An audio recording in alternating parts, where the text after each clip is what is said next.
Hello everybody, a very good morning to you and welcome back to another live stream here at Taurex. I do apologise for the slight delay there. I was just got caught up in a meeting, but we are live and I won't be wasting any time. We have got an update on our my dollar CAD trade, shall I say.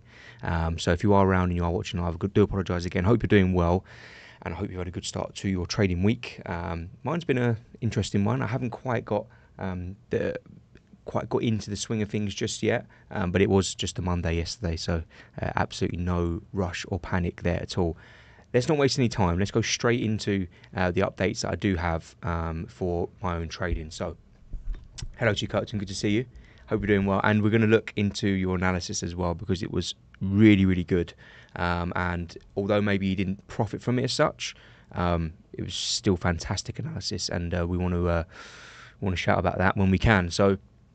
Let's just quickly, first of all, talk about dollar CAD, and I think I'm showing the screen right here. Go. So, trade that never really got going for me. We was basically entering off of a retest of this EMA 12.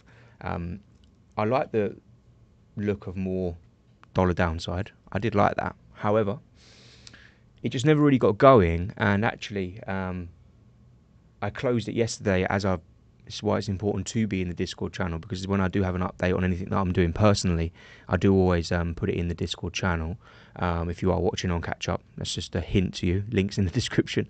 I took out the trade pretty much at break even. Now normally, and if you've watched my streams before, anyone who's watched my streams over the last few years would probably say that I've always have an attitude that if we are in a trade, we let the market play out and we just sort of let it happen, right? That's the sort of, normal thing that I would do. And that is the case for probably about 95% of the trades that I place. But sometimes things change. As we spoke about in yesterday's stream, I'm seeing increasing signs that the dollar is going to be turning over. We may be, excuse me, we may be basing out on the US dollar. And as a result, my dollar CAD trade, short trade, for me didn't feel right. The situation had changed. Now, bearing in mind it had been a trade that I'd been in for, a boarding on 1 week, and it hadn't moved. That didn't help as well, psychologically, sorry. So, if we look at what basically happened here, if I just zoom in, when we got this move, normally when we see, or what I've noticed is when I see the price trading above this EMA 36, even though it came back down again, you can see we created a higher low. And really when I saw this and then start to move higher, I saw that candle, and then it became, luckily for me, came down towards my break even, and I happened to be active. I decided to close out that trade. The moving averages were converging as well. In fact, they're now showing a bullish crossover. And you can see I would have gone on to hit a 2% stop loss. So you can call it a bit of luck. It isn't something I normally do, and it's not something I like doing. However, because of the reasons that I stated during yesterday's stream, I've turned from bearish probably more to neutral in the dollar, and I think we could be entering a phase where we see the dollar run up higher, which means actually that I should be looking for dollar CAD upside, not downside. So, as always, what I'll be doing is I'll be documenting this one, because this is one probably we could learn a few lessons from in the trading journal. So that was a trade that I entered on the 2025. It was a short trade on Usdcad. I'll just quickly check. Entry price was, let's just call it 1.42, it doesn't matter too much. 1.42. And then my exit price. What I'm going to do here is I'm just going to put 1.42, even though I'd actually lost about $100 from swaps and stuff. It wasn't really a loss, and I don't want it to document as a loss. It was a break-even trade, pretty much. So I want it to show that, if you know what I mean. So I'm going to put 1.42 again, just because I don't want it to skew my win and loss ratio when really it was a break-even trade. So I'm just going to put 0 there. Strategy was the H4 trend rider. I had good confidence in the trade. Dollar was bearish. And then we had a strong CAD inflation. But do you remember when we had that strong CAD inflation, nothing really happened. So the lesson here was that I decided to close out at entry. Been in the trade for a week and my views on the dollar changed. I'm going to do this more often, I think. Not all the time, but I will make some more calls if I feel that the situation has really changed. And it's something that I probably, maybe if middle of last year, I probably would have been in a situation where I'd always just let it go. But I just couldn't get rid of that. And it was good reason for it, should we say. Right, so I know some people in the Discord channel, Lara, etc., you wanted me to have a look at the German stock index, the DAX, the D40.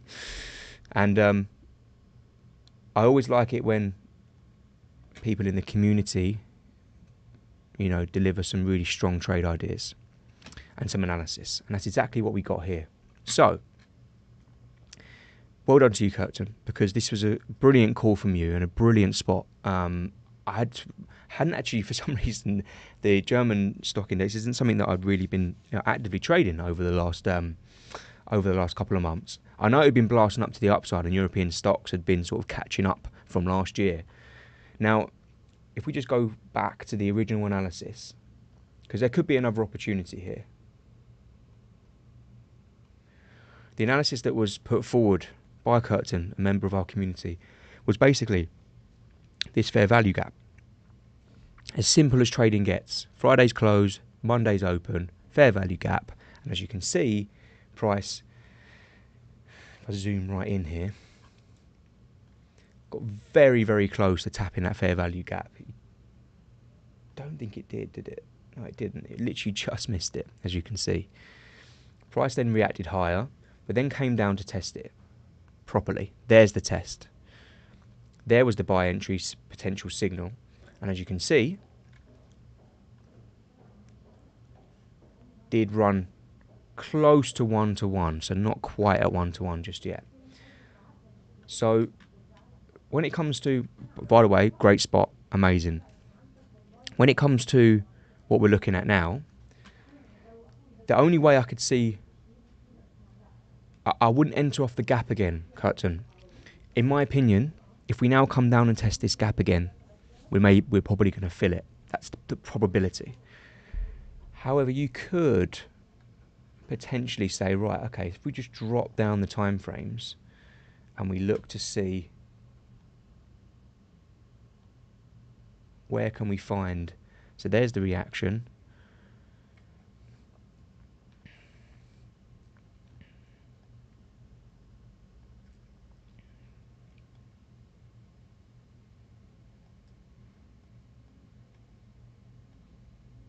Here is a potential demand zone.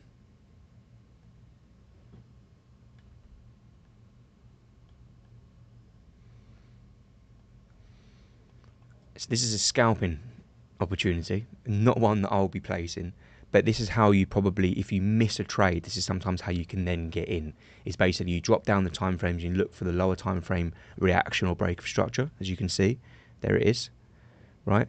And then we're trying to act on either a fair value gap or probably a demand or supply zone, in this case a demand zone, because we're buying, and my smart money concepts indicators telling me that there's one here, 22,300. So if I was going to trade this again, what I would probably do personally is look for something either as a safe trade like that, but I don't know how that's still a 2.5 to 1 risk reward. So basically you're covering this fair value gap as well. Or if you wanted to just put tiny bit of risk on, but potentially unlock a 15 or 16 to 1 risk reward trade, you could just use the demand zone. But if I was doing that, I'd literally be risking like 0.1%, 0.2% max.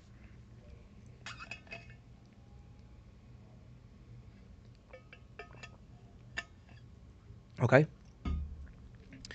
so good spot. And as it's a lesson from Friday to Monday, always look out for those fair value gaps. Now, I now don't have any trades on, and as you can see on my trading journal, my P&L still pretty much exactly the same. 2020. I need to actually copy the 2025 trades over. 2 seconds.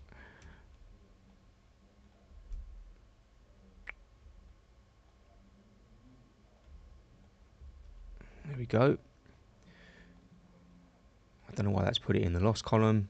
Shouldn't have. That's annoying. Close P&L 0. Don't know why it's down as a loss. If I delete that. There we go. I just deleted it.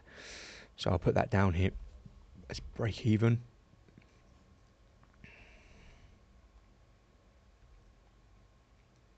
My first break even trade of the year, actually.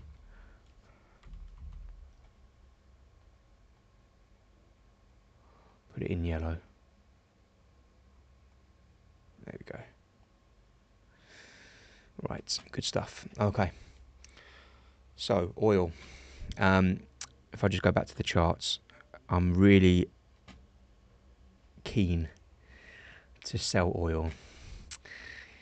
I'm just trying to find. Look at this. Basically, what I had marked was this fair value gap. So first of all, I should probably say that fundamentally, I think the pit, although what we saw this rally here was about the fact that there was some threat of Trump tariffs on Iranian oil. But overall, sorry, just headbutted the mic. Overall, I'm looking for some more oil downside. The supply side story is still a factor. We've seen OPEC delaying production hikes. However, that may not be the case for too long. And also, I'm seeing more supply potentially coming out of the US. And I'm seeing the potential for a peace deal in Ukraine and Russia, which will help the supply side story and flood more supply. For me, that would have been a really nice trade around this 71 level. And then when you look at the technicals, okay, yes, we had this run up higher here, and there's a potential demand zone there, to be fair, but that daily close we had on Friday was really not very nice. So I'm trying to sell into it. I just haven't really found the area to do so just yet. And for those of you who trade the trend rider, we had a bearish crossover there. What I might do is be patient, wait for another leg lower. As you can see here, look, basically what I've marked. What I want to see is a breakdown below 70. That will be the final nail in the coffin for me. If we can get a break below 70, then what I would look for is sort of a move down below 70 and then a retest up towards this area, wherever this may be, and look for something like that. So that's probably what I'll do. Now, in terms of the US dollar, another trade which I'm looking for, here it is, the US dollar. I'm just noticing, potentially, we know about the RSI divergence story, so that still hasn't changed for me. 4-hour divergence, 1-hour divergence. Not quite got daily divergence though, or have we? Yeah, we have some daily divergence there as well. We're not quite there yet, and it's really important when you're trying to look at some reversals, for example. It's always important that you remain patient. So I haven't quite got the confirmation that we are going to get a dollar turnover just yet. However, the signs are there, and I'm still got my eyes on potentially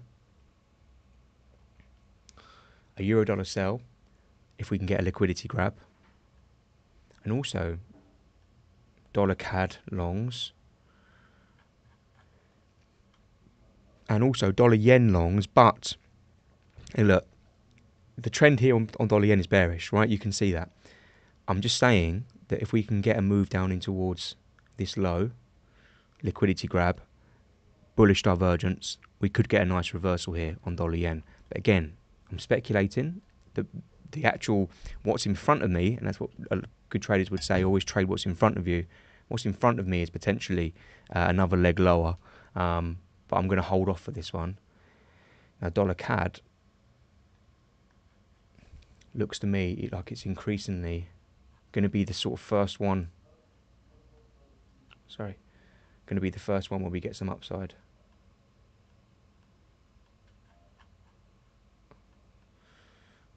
If you look what's happened here on the 1 hour time frame, is we follow the structure based out there, higher, higher, high, higher, low, higher, high, took out these lows, turned bullish again, new high.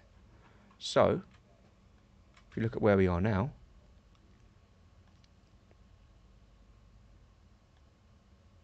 if I turn everything back on,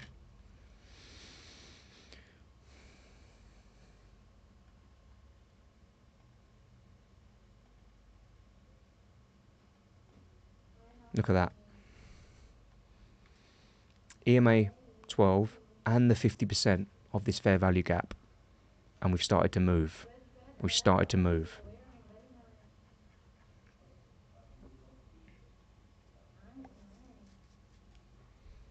Looks like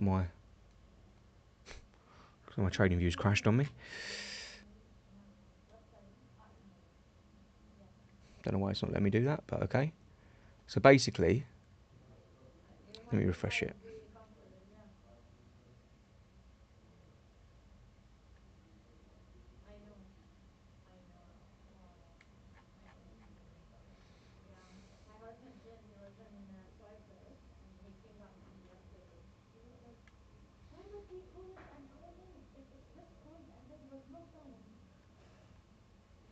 What I'm looking for, oh, we've already had that reaction. It's so perfect. It's tempting to go now because we've already had the reaction from the 50%, but there is a demand zone underneath. That's the thing that really annoys me, is the fact that there's this demand zone underneath and it's really clear. So actually, part of me is thinking, let's wait for this.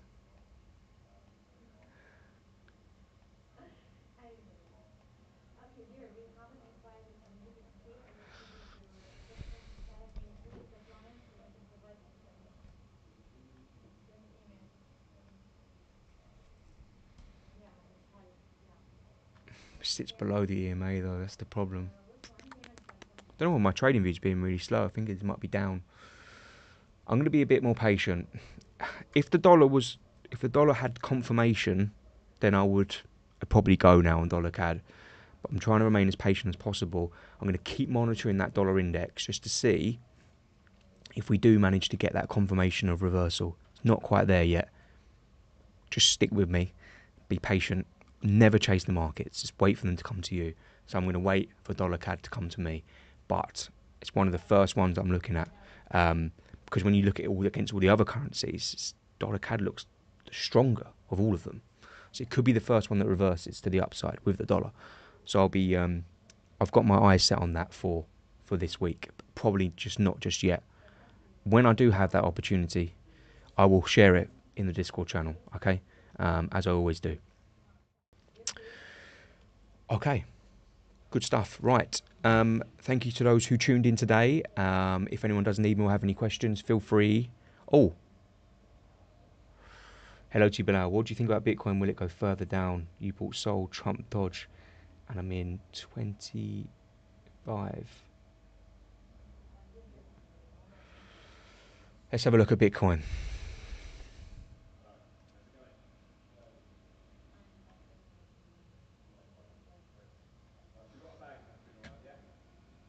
You're in 20%.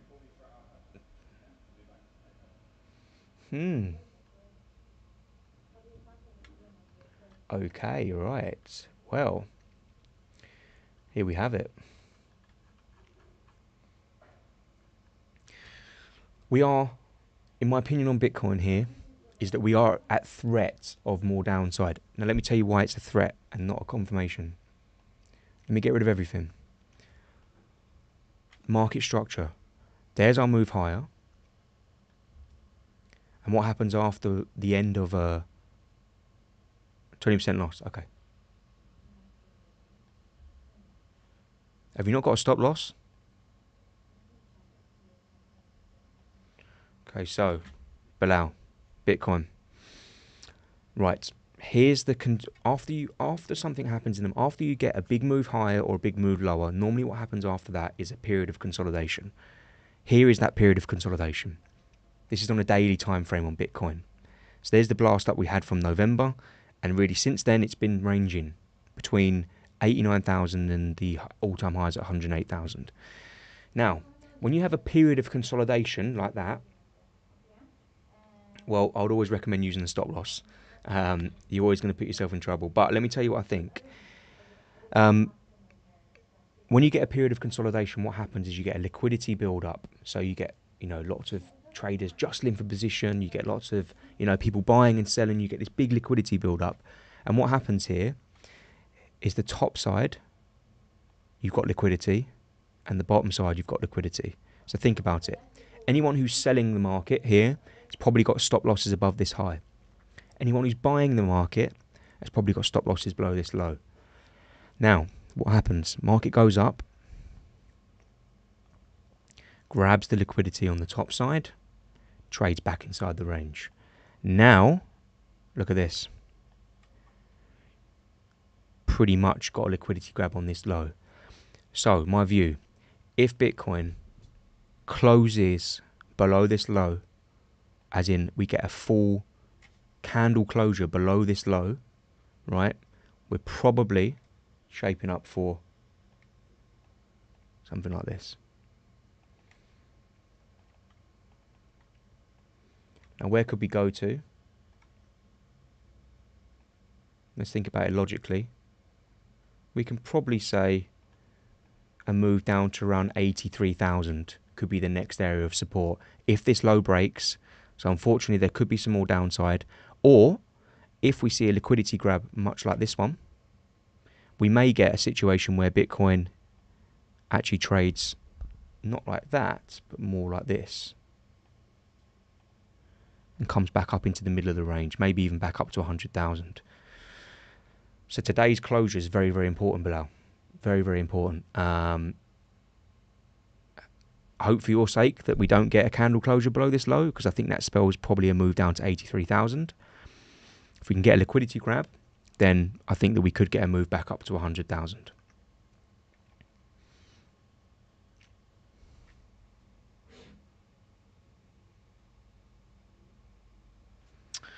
Mine, hello to you. Good to see you.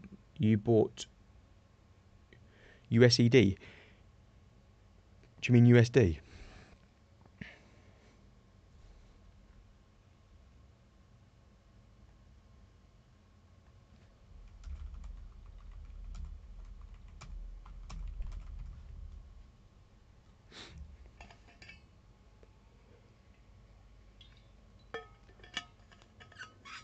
Do you mean USD?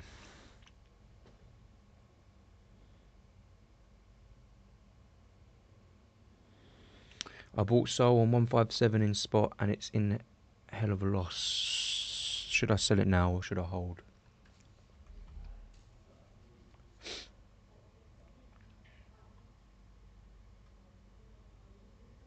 Solana, you mean? Sorry, put in Sol.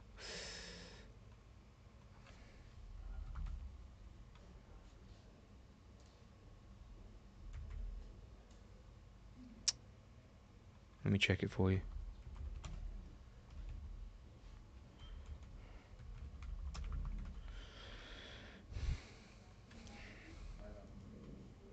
Why can't I find it on here?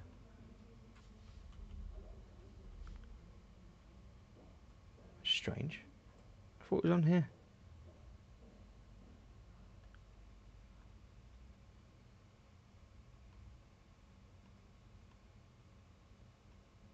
Okay, I found it now.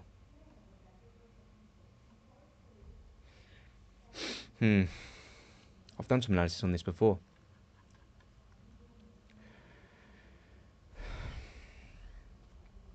Let's have a look for you.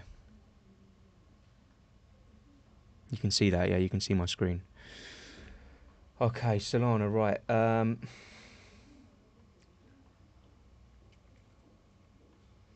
So there's our move higher. We've turned. Depends what your objectives are. You bought it at 157 on the spot. Okay, well, similar sort of thing to what happened in Bitcoin. This is what I was talking about to you, Mayan, is that, you know, if we can get that on Bitcoin, you'll probably get a rotation back in towards the range. However, okay, there was the liquidity grab on this low. So that means that pretty much, I don't know why there's a, tell you that. For me, if I was trading Solana, and it's up to you what you do with it. I can't tell you whether to buy it or hold it, unfortunately. But if it was me and I was trading it, I'd probably say that if we get a close below this low, if we get a move down towards this low, we're probably down for some more downside. It doesn't look great, to be honest. However, okay, you've probably got one more area of support left, which is this area here at 135. If we get a move below 130, then we're probably, I think, going down to 110 and maybe even 100.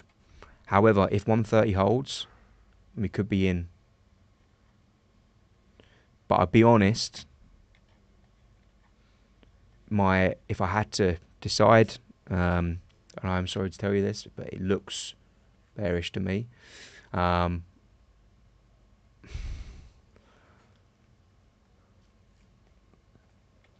Yeah, my only real hope here is that we can see a reaction, but we have already tested it. We've tested this support zone before.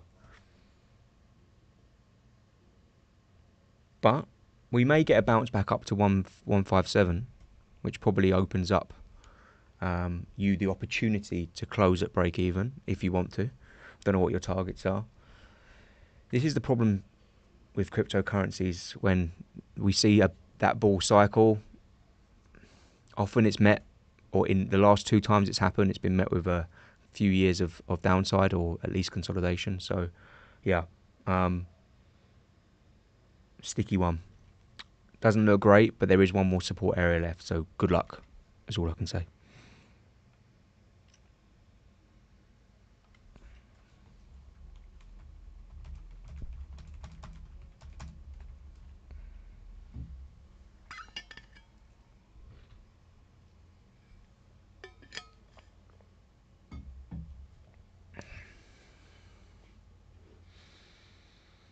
Okay, good stuff. As I said, you guys on the YouTube channel, feel free to join the Discord channel and we can chat. I'll open up a crypto channel if you want, and we can talk cryptos in there all day, and we can have a look at more updates. As of right now, doesn't look particularly good, but overall still bullish. Just think we could be in for some more short-term downside. Okay, I will continue to monitor the dollar and any opportunities that come from there. Thank you very much to those who tuned in today. I hope everyone has a good trading day. Trade well and trade safe, and I will catch you all for tomorrow's stream. Thank you.